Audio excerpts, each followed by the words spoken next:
Hi guys! So today we are working with roving. We're creating a felting. This is a wet felting project, and I've started to lay out my background here, and you can see I'm laying it on some bubble wrap. I think I'm actually gonna lay out some more bubble wrap so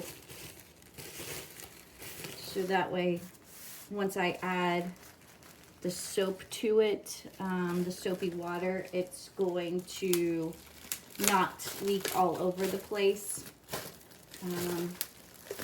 I'm just ripping mine, but we will cut yours. So I'm gonna kind of overlap this there.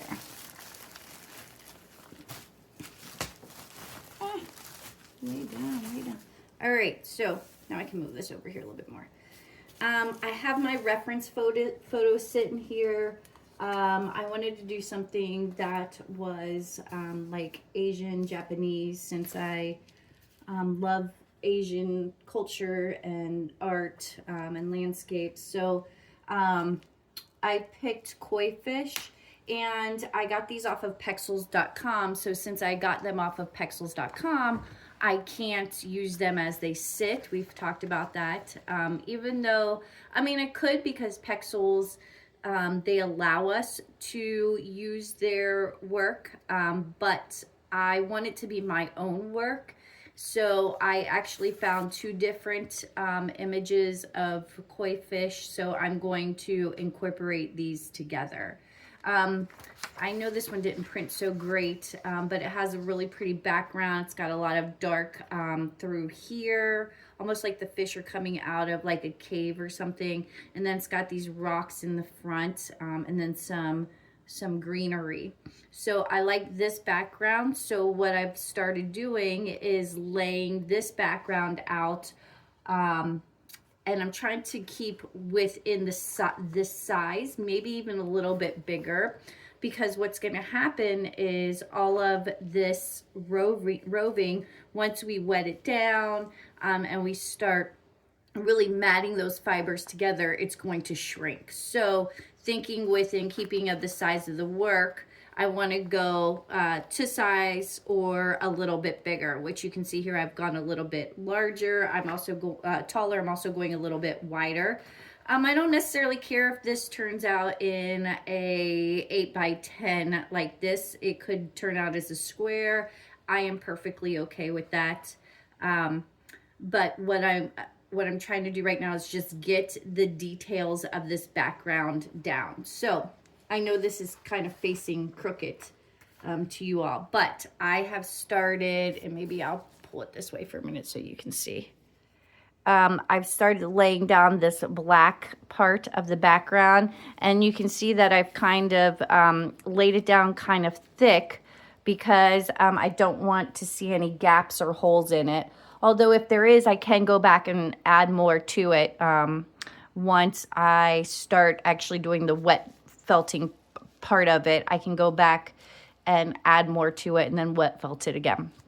So again, it has these big rocks in it. So I laid down the black. Now I'm just taking some roving, and I'm going to show you how that's done, and I'm going to work the rest of this in looking like rocks. I don't want to keep it all just one solid color like this, because then it's not going to look like rocks. So I'm going to start by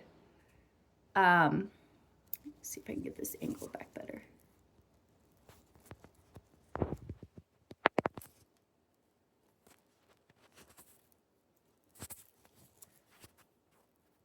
Sorry, I didn't have a very good way to prop this up, so I'm kind of propping it up on a basket, on another thing. So I'm hoping it will stay.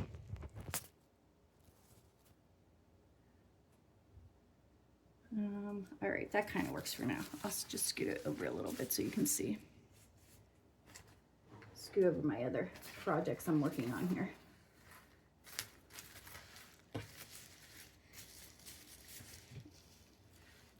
All right, so you can see that more. All right, so when we're working with this roving, we don't want to cut it. We're always pulling it.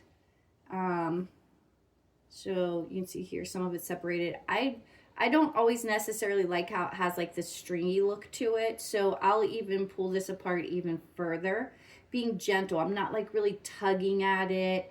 I'm just kind of letting it tear or separate wherever it wants to separate. And since I'm creating a background and I know these are rocks, I'm once I get it separated, then I'm just kind of forming it into kind of almost like a ball or a rock shape. We want it to be kind of natural looking. That's okay. I might add a little bit more to it, but then I'm going to place it wherever I want to see a rock. Now, the reason why I'm doing these in separate rocks and not just laying all brown down and then trying to separate them in some other way is I feel like it would be much easier to get each rock, to make each rock separate, and then I could maybe go back in with some of the black, and then lay the black like in between to even create more separation of the rocks. Now, of course, it's not going to look perfect at this stage. This is just the beginning stage. We have a lot more to do from here. So again, right now I'm just kind of creating this idea of the background. I'm not worrying about the foliage yet, and I'm not worried about my koi fish yet because they are not background, they're foreground. So I'm creating my background first. I'm going to felt my background, and then I'm going to go back in and add foreground details. So again, I'm just kind of pulling this apart naturally. And I'm not going to leave these just as they sit with the just brown glumps of fiber. I'm going to go back in and look at the detail of them. So, which is another reason why I'm not so stressed about getting these completely filled in right now. Because what I'm going to do is, once I have all this brown color down, I'm going to go back in with like maybe a little bit of gray or some lighter tan color to add more detail to each rock, so that I know it's not going to be exactly like this with all these little speckles in it, but I want to get something that helps make it more like rock and 3D. So I will leave that there for now, and I will show you how I go back in and add a little bit more different colors. Even though I would still continue to add rocks to this, I'm just going to show you. And I'm working from home with my materials, so I have different colors than what you guys are going to have there. I feel like you guys have a really good selection of colors, where I have a lot of roving, but I have a lot of the same colors. So, all right, so here's my next one. They come in like a ball, and you just kind of open them up so that it's like lays flat like this, and then that's when I'm going to start just separating it. And because this is just a little detail, I don't need a whole lot. I'm just going to separate it a little, and then I'm just going to go in and kind of lay this very sparingly on top of my brown rock. I want to try to keep it off of my black because I want it to look like it's part of the rock. And if I get it on the black, then it's going to blend in with the black, and then it's not going to give the effect that I want to give it. So there, I'm kind of also with this one, I'm kind of almost outlining the rock a little bit more, even though I'll have the black in between. I'm just kind of, and I'm not even doing this on, it doesn't necessarily have to be on all sides. Actually, what I'm going to do is I'm going to take some of this one out, because what I want to think about is the light source. So where is the light hitting? And I think my light is hitting from over here. As a matter of fact, in the picture, you can see that it is hitting from this angle. If it was hitting from anywhere else, this would not be as dark over here. So it is, the light is definitely hitting from over here. So I'm thinking about that, meaning that this would be my lightest area of the rocks. So I'm using a much lighter color to kind of get that, to show me that light source. And while it doesn't have to be laid on there absolutely perfect, because again, these are organic shapes, yours may not be organic shapes. Originally, when I thought about doing a Japanese image, I originally picked this, which would not be very organic at all. It has a lot of straight shapes. So if you have straight shapes, try to get yours as straight as possible.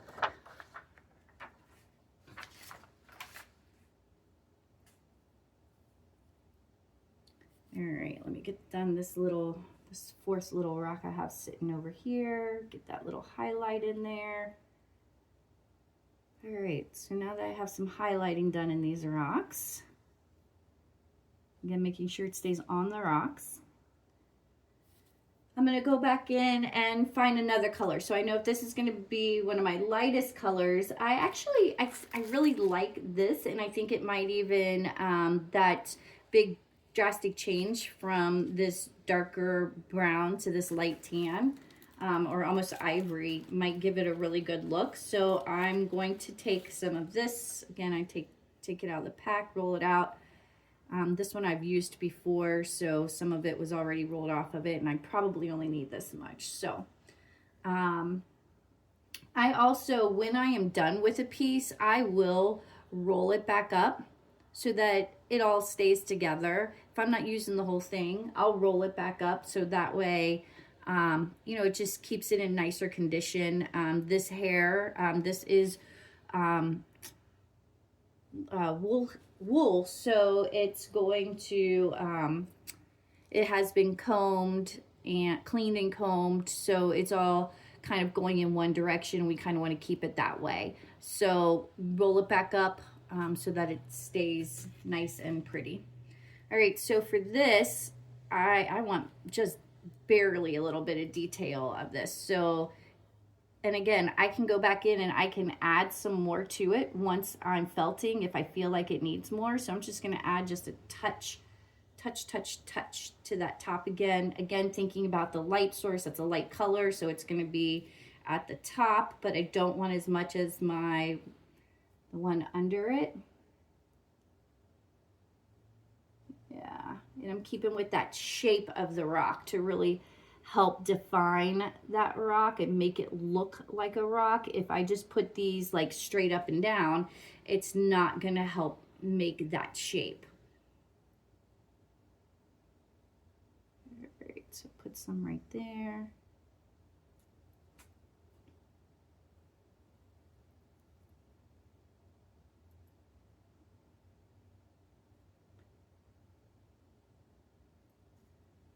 Perfect.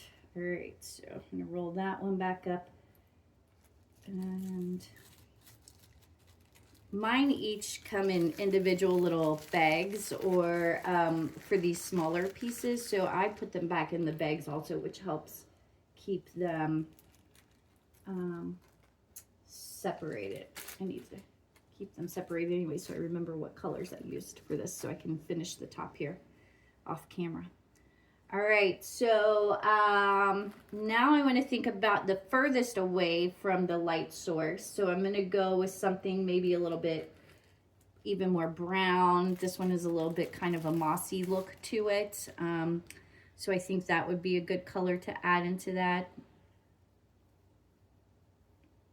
So this is all about layering. It's about really being able to pick those colors out and layer them so that way your picture doesn't look, I mean, it's going to look flat because we are actually creating something flat once this is done, but we want it, you know, like I don't want these rocks to not look like rocks. I don't want them to look like they're pancakes on a black surface. So I'm really thinking about how I can use the individual colors to make those rocks really look like rocks. So for me, it's taking these different colors, these lights and these darks, and layering them on top of the rocks to really get the form of rocks. All right, so now that you have an idea of how this is done, I will be back. Okay, so you can see now that I have my entire background laid out. I've really thought about my light source. My light is up here. I've added more of the lighter materials into it. And in my background is the darkest. Originally, I said I used brown or black for this, the dark part right here, but it's actually a really dark brown. But I did go through and add some black into the very bottom where there would be no light hitting it. So I'm going from my lightest down to my darkest. It's following my light source that you saw in the reference that I showed you. So now what we're going to do is we're going to use our spray bottles that are full of water and dish soap, and we're going to spray this all over,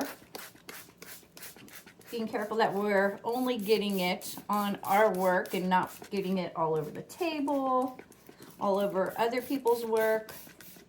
We're being very careful with it. All right. And then what we're going to do is we are going to take more bubble wrap, and we're going to lay it over the top. And when we're doing this, we're putting the side that actually has like the actual bubbles is the side we want touching our wool roving. So not the side that doesn't feel bumpy, but the side that feels bumpy is the side that should be touching our wool roving on the top and the bottom. So we're going to set that over that. Overlap it a little bit so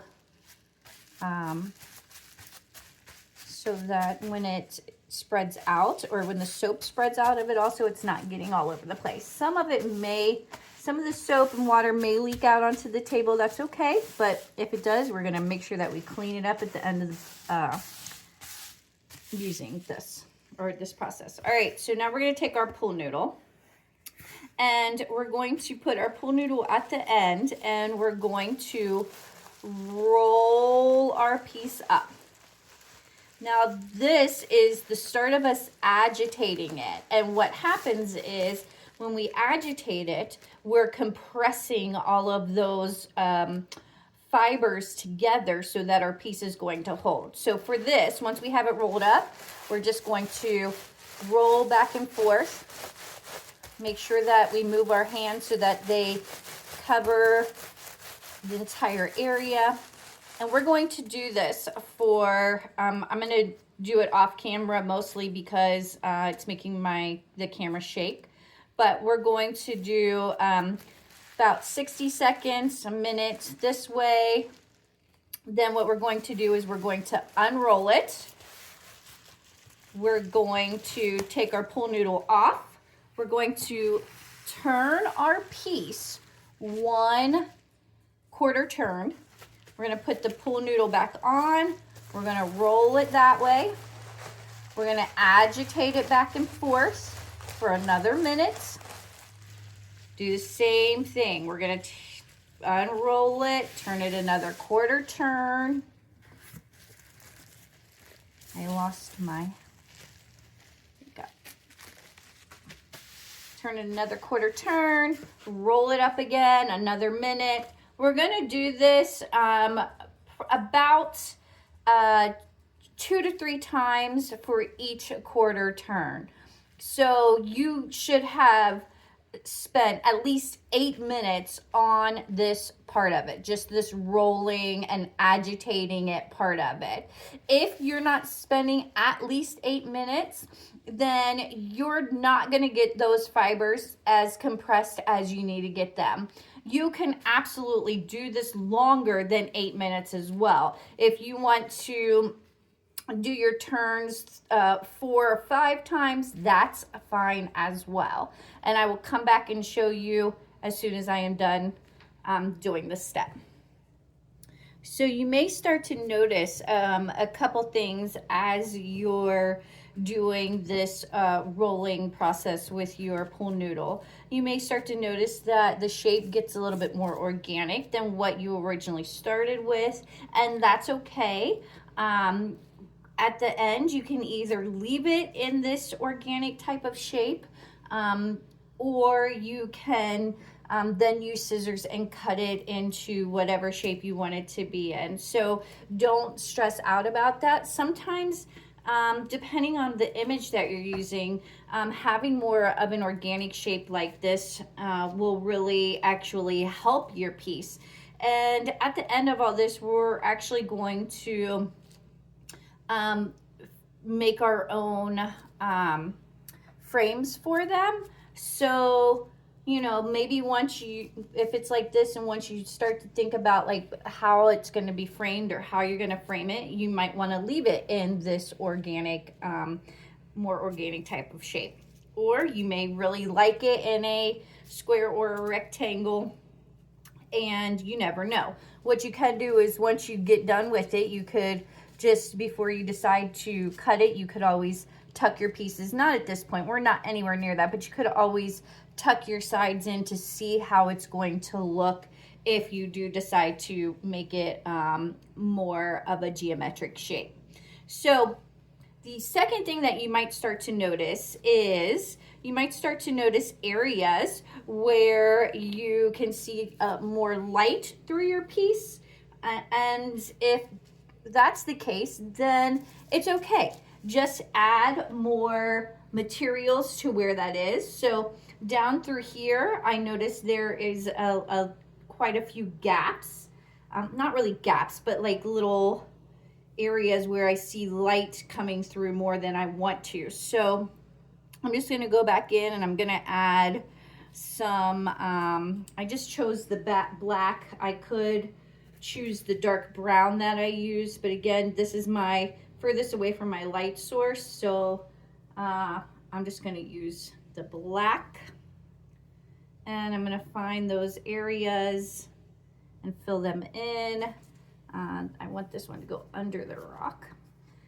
The other thing I will tell you is when you're doing this agitation part of it where you're rolling it, if you flip it completely over and roll it that way as well, that would really help put all your fibers together. Also, the other thing is, while I'm doing this, I like it to open it up and feel if it's feeling kind of damp, not really wet, and you're not seeing like any soap bubbles, or if you add more roving to it, then spray it again. All right, it's really that soap and water that help to bind the fibers. So spray it again. You always want to make sure it's really nice and sprayed, keeping it on the fibers as much as possible and not necessarily on your table.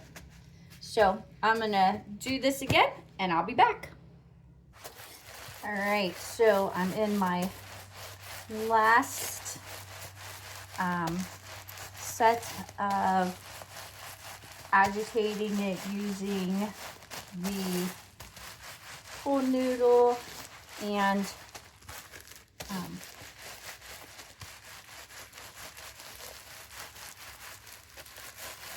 sorry, I'm trying to talk and concentrate.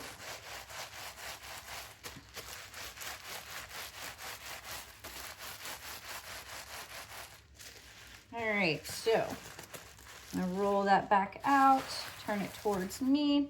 It is going to be wet, that's okay. We're just going to take off our bubble wrap, kind of fold it in to where the wet parts are staying together. And then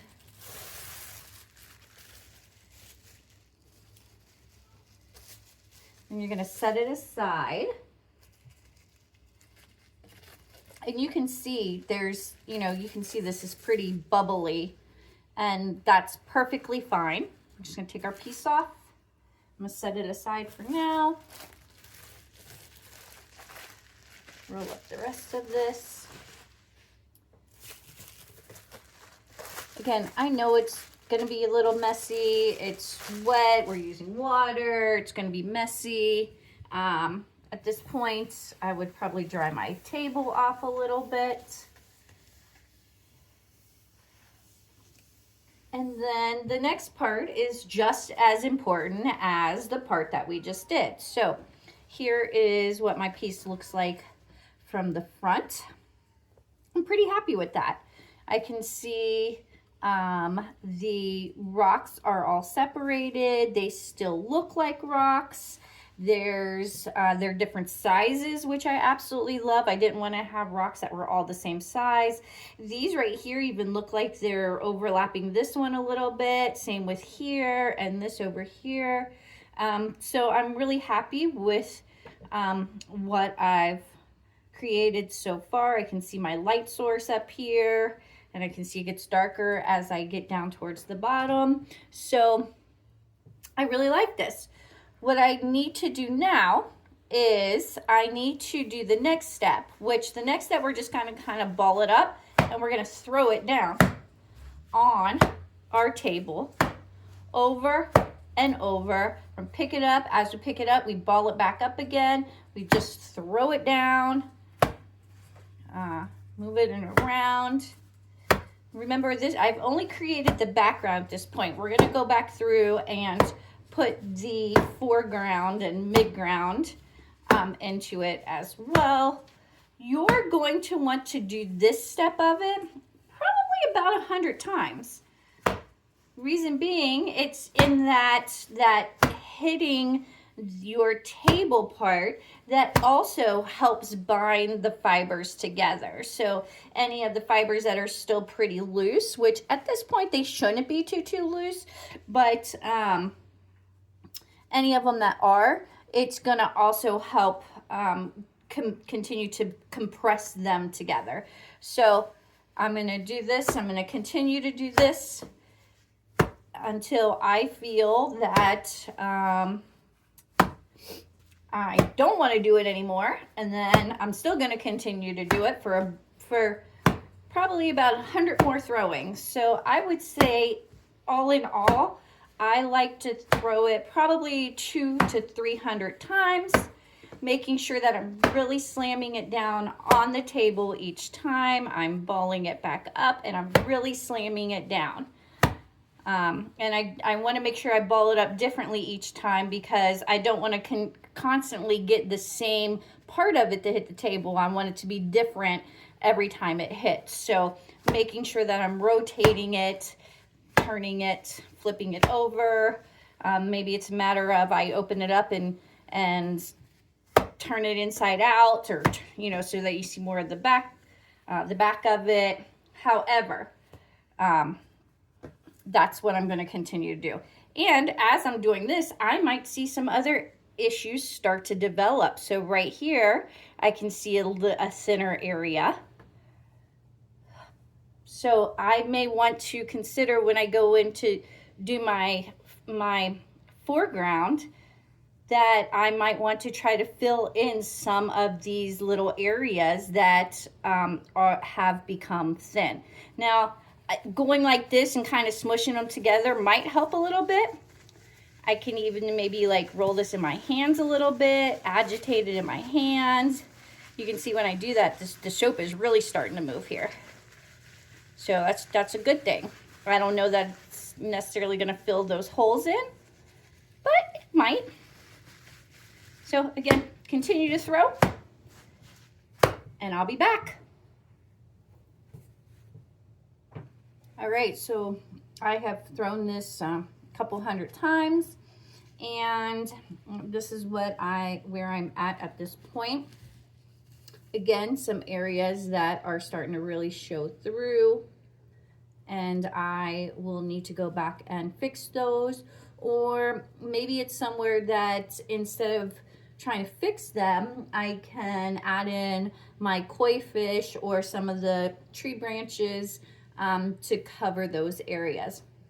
The other thing you might notice at this point is from all those fibers pressing together, now my piece is starting to get smaller.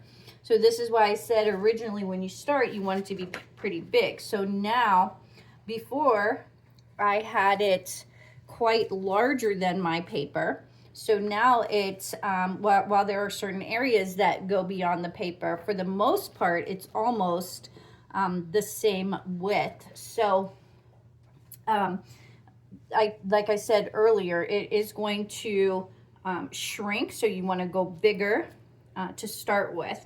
And once the water is completely out of it, it's going to shrink even more because those fibers are consistently pulling together. So that is the one cool thing about felting, whether you're wet felting, dry felting, it's this idea of the fibers all pulling together and staying together. If you don't get them pulled together enough, then your piece is just going to fall back apart. It's not going to stay. So felting can also be done on clothes. So you could make something like this or make something smaller and then attach it to a piece of clothing, like sew it onto clothing. That's very popular. A lot of times they'll use something like this to create like a design on the back of a jean jacket or on dresses, some designs through dresses. Not all the time do they wet felt them. They could dry felt them as well. But for larger pieces like this, they're usually wet felting them before they attach them to clothing. So from here, I'm gonna start creating the foreground. So I'm gonna pull the colors that I wanna pull, and I'll be right back. All right, so I have gathered the colors that I'm going to use for my fish and my flora. So I've never actually made a fish out of felt before, so I'm just gonna look at my references and try to wing it a little bit here. Again, I don't care. I'm not necessarily following exactly where they are on any of these references because I want it to be my artwork. So I'm just kind of referencing the images for the shape and the colors. And yeah, so I'm going to start making all of the bodies themselves white or this ivory color. You will notice in here there's like one that is more of like a yellowish kind of color and then a silver color. I'm not going to do the silver. I actually don't have silver or anything that I think would look good like that. And I actually don't even know that I'm wild over the color of this koi fish. I do like the body color of this one, but I think what I'm going to do is not leave it plain like this. I think I'm going to go back in and add some orange and some black to it. So I am going to use this kind of ivory for some of them and white for the others. So I've pulled off a piece of my white. I just opened it up, rolled it out. I pulled off a piece of it, and I'm just kind of thinking about the shape of the koi fish, looking at it from above. And I kind of think of maybe like this rounded part right here, and then it goes thinner as it gets into the tail. So since I have like an idea of the shape, I'm just gonna then figure out where this little guy is gonna go. And I think he's gonna go maybe right there. I kind of like that right there. So he's gonna go right there. So to make sure that he's not see-through though, I'm gonna add a little bit more white to his body. Even though I'm gonna add some of the blacks and oranges and some reds. I also don't have a lot of different variety of oranges and reds. Again, I'm doing this at home, so I'm using stuff that I have, and while I have a lot of the stuff, I don't have a lot of different colors because I tend to buy them in sets of like two and three sets, but they're all the same colors. So I have a little fish body right there. I like that. I'm going to continue to make more fish bodies. And once I have all the fish bodies, I'll go ahead and finish one out while filming. So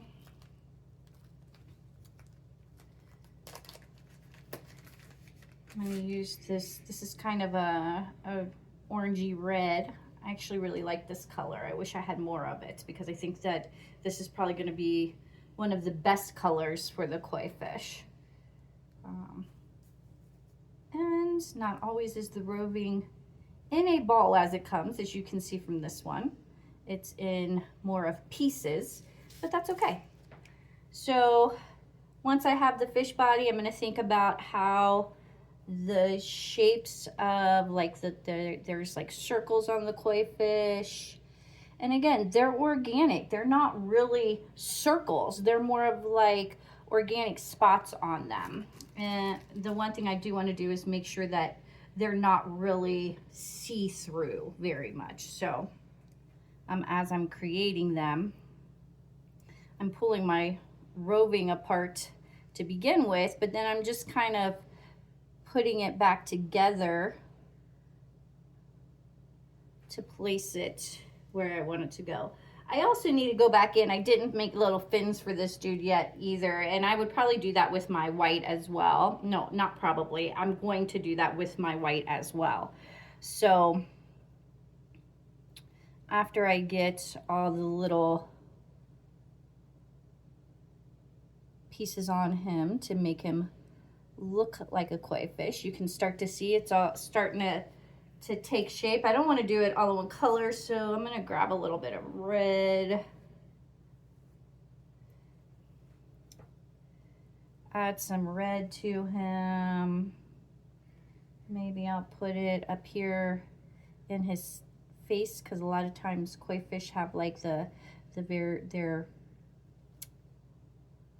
got a lot of color up in their face area. So I'm going to do that. And I'm going to go back in and think about the fins. So I'm going to grab some more white. I'm going to try to shape that out in the idea of a fin.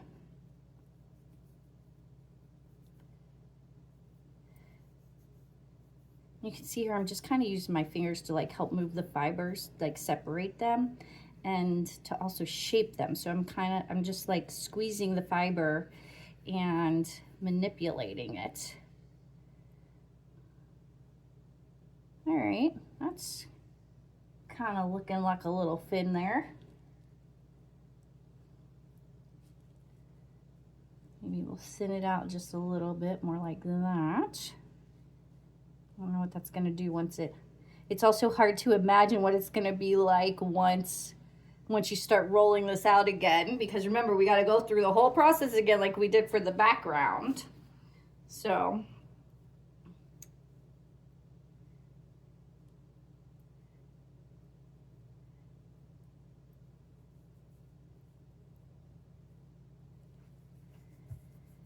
just making my fin for this side, and then I've got to make fins for the back.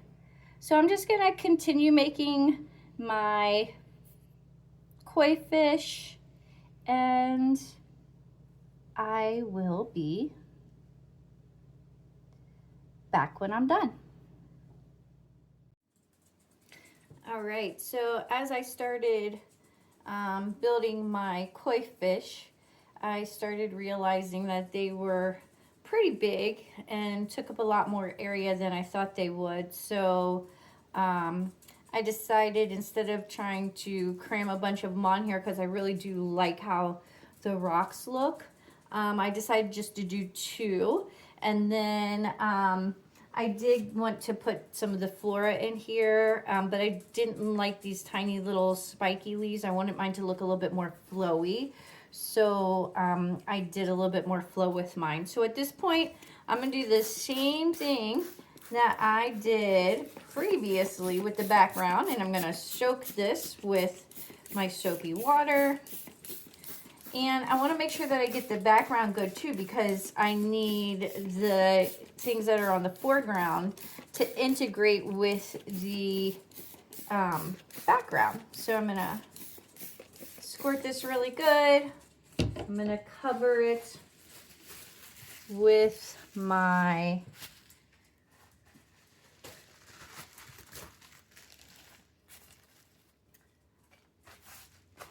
with my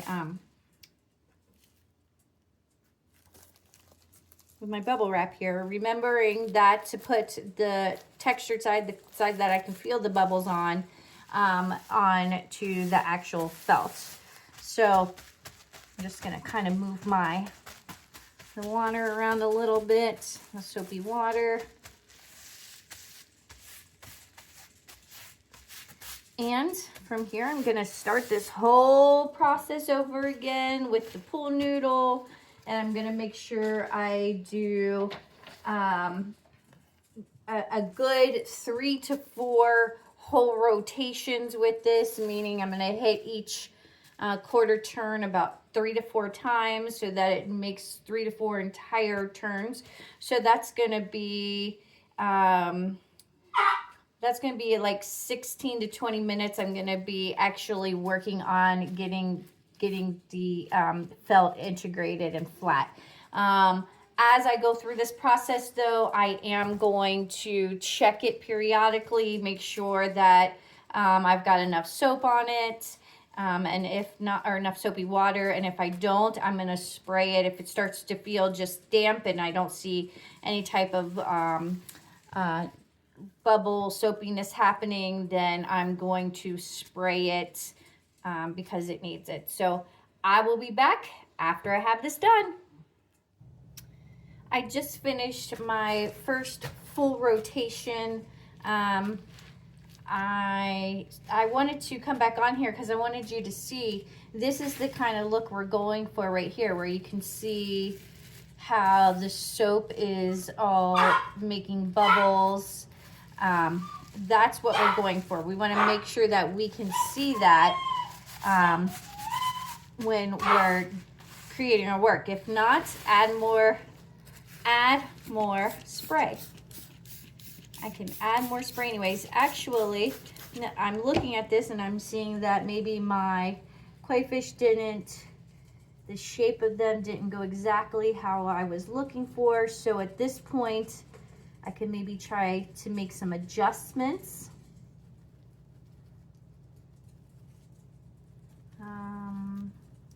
This one's not too bad, but the orange came off of the face. So it's not to the point yet where it's so integrated that I can't try to make some adjustments in it.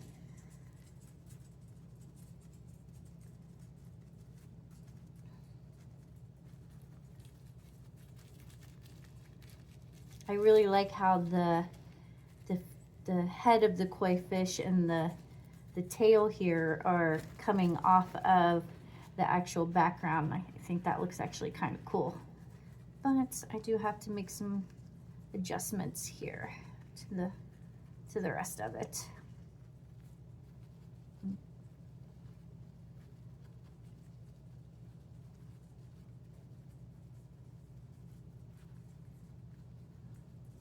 This thing got a little funky. So it is probably worth taking the time after you get your first full rotation done to look at it, see if there's any adjustments that you need to make before you really get all those fibers attached well.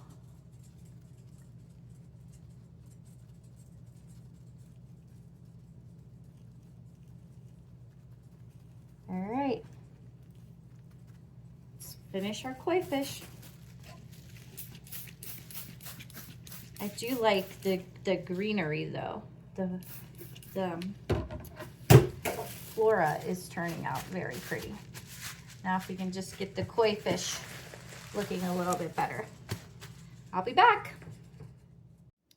So I am completely done with the agitating part using the bubble wrap and the pool noodle. Now I'm to the point where I have to ball it up and do the throwing process of it a couple hundred times. Once I'm done with that, our work at that point is technically finished. However, for this project, we are going to actually finish this by putting it on a canvas or some sort of background and then creating a frame for it so it is a complete work of art. Good luck!